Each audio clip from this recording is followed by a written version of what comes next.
Hello दोस्तों, आपके अपने YouTube channel 12th arts studio PC में आप सभी का स्वागत करता हूँ। आज का हमारा वीडियो है हिंदी अनिवार्य। अध्याय है गोस्वामी तुलसीदास और टॉपिक है कवि परिचय, जिसमें हम तुलसीदास का कवि परिचय पढ़ेंगे। तो आगे बढ़ते हैं हमारे पहले क्वेश्चन की ओर। पहला प्रश्न है, भक्ति काल के बारे में संक्षिप्त वर्णन कीजिए, जिसमें हमें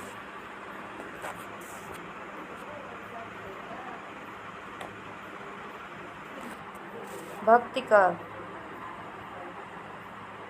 1335 विश्व से 1720 निर्गुण भक्ति, ईश्वर के निराकार स्वरूप की उपासना, ज्ञान मार्गी संत काव्यधारा कबीर दास और प्रेम मार्गी सूफी काव्यधारा मलिक मोहम्मद जयासी, सद्गुण भक्ति, साकार ईश्वर की उपासना, जिसमें है श्री राम काव्यधारा, जिसके लेखक है तुलसीदास, नाभादास, नर हरिदास, रामानंद, श्री कृष्ण काव्यधारा सूरदास। चलो आगे बढ़ते हैं हमारा पहले दूसरा क्वेश्चन। तुलसी हिंदी के जातीय कवि हैं, कैसे स्पष्ट कीजिए।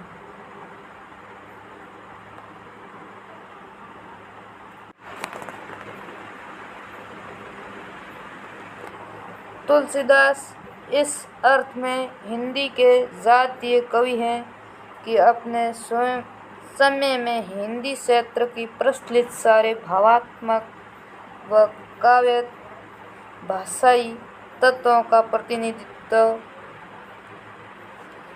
वे करते हैं। इस संदर्भ में भाव, विचार, काव्य रूप, छंद और काव्य भाषा की जो बहुत स्मृति इनमें दिखाती हैं वह अद्वितीय हैं। चलो आगे बढ़ते हैं हमारा तीसरा क्वेश्चन। कवि के अनुसार पेट की आग किस प्रकार के कृपा जल से बुझाई जा सकती है।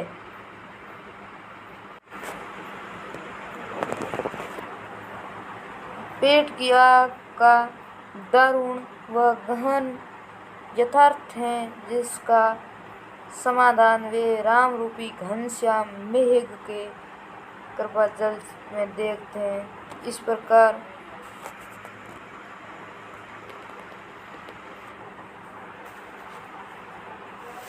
प्रकार उनकी राम भक्ति पेट की आग बुझाने वाली यानी जीवन के यथार्थ संकटों का समाधान करने वाली है।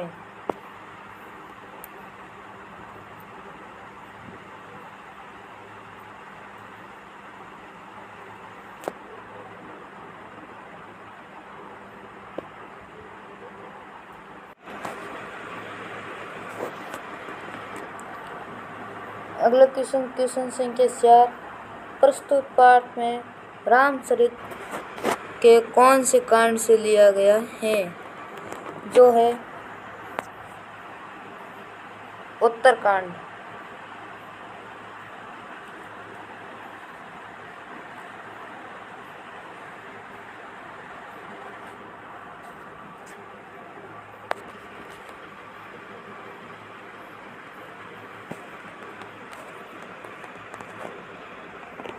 निम्न में से किन्हीं दो की परिभाषा लिखो, जिसमें हम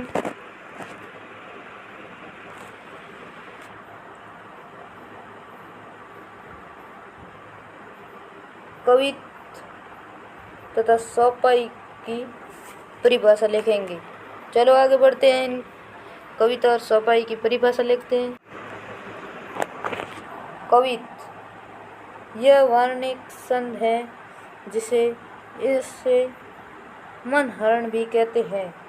कवित के प्रत्येक चरण में 31 वर्णन होते हैं। प्रत्येक चरण के 16वें और फिर 15वें वर्ण पर यदि यति रहती है। प्रत्येक चरण का अंतिम वर्ण गुरु होता है।